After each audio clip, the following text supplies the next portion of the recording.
So the key thing we learned about and were supposed to include in both the preliminary task and the opening sequence were the 4 different continuity editing techniques. These are the 180 degree rule, match on action, short reverse shot, and the eyeline match. The 180 degree rule means the camera should always be recording within a 180 degree limit. All characters should be on a particular side of the screen and stay on that side. This is to give the scene a much smoother composition and allow the audience to picture the scene better. If the director wishes to change a 180 degree angle to the other side, the camera must visually move from one side to the other in a single clip so the audience can understand its changed perspective, and then stay on that side to avoid confusion. In the preliminary task, we followed this rule strictly. The moment the character is in the suit, the boss entered the room, he is always depicted on the right hand side of the screen, and the person tied up, the agent, was always seen on the left. This is to easily distinguish which character is where and simply makes it comfortable to watch. If we were to suddenly change the angle, then the audience would probably feel a little confused and struggle to focus on the action. For the most part, I actually broke this technique in my opening sequence.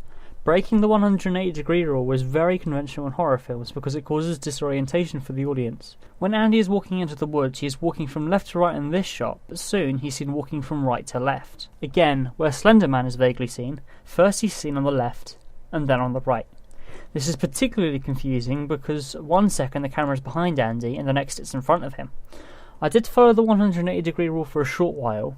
After Andy begins running away, he's always on the right of the screen, and later Slender Man's on the left. This is because I tried to make the audience feel a little more comfortable in this bit before they suddenly get shocked by Slender Man's appearance. Match on action is displaying the same scene with multiple shots from different angles. For example, the first shot consists of a character opening a door whilst the camera is behind him, followed by a shot of the door opening from the other side and the character then coming into view. Both shots have the same action of the door but from different angles. This creates a visual bridge, drawing the viewer's attention away from any slight cutting or continuity errors.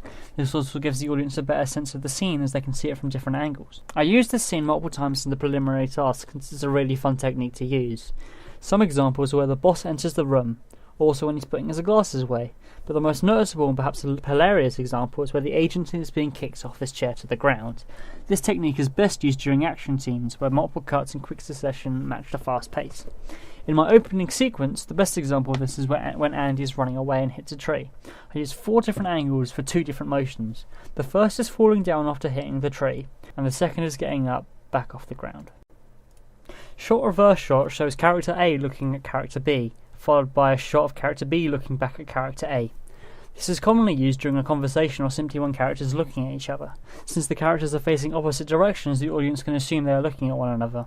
I use this technique quite frequently in the preliminary tasks since there is a continuous conversation between the 2 characters of the agent and the boss. However, this technique remains untouched for the opening sequence, and this continuity editing technique is usually used for conversations. This would have been used later on though, during the scene where Roy is in the classroom. The eyeline match begins with a character looking at something usually off-screen, followed by a cut to the next shot displaying what that character was looking at. It is based around the fact that the audience, out of curiosity, will want to know what the character on screen is looking at. For the preliminary task, this technique was used when the boss entered the room. He looks up at something off-camera, and then it cuts to a shot of what he was looking at, the agent tied up in a chair. For the opening sequence, this was used when Andy was entering the woods and looks at something off camera with a concerned and confused expression. The camera then cuts to a shot of the first note.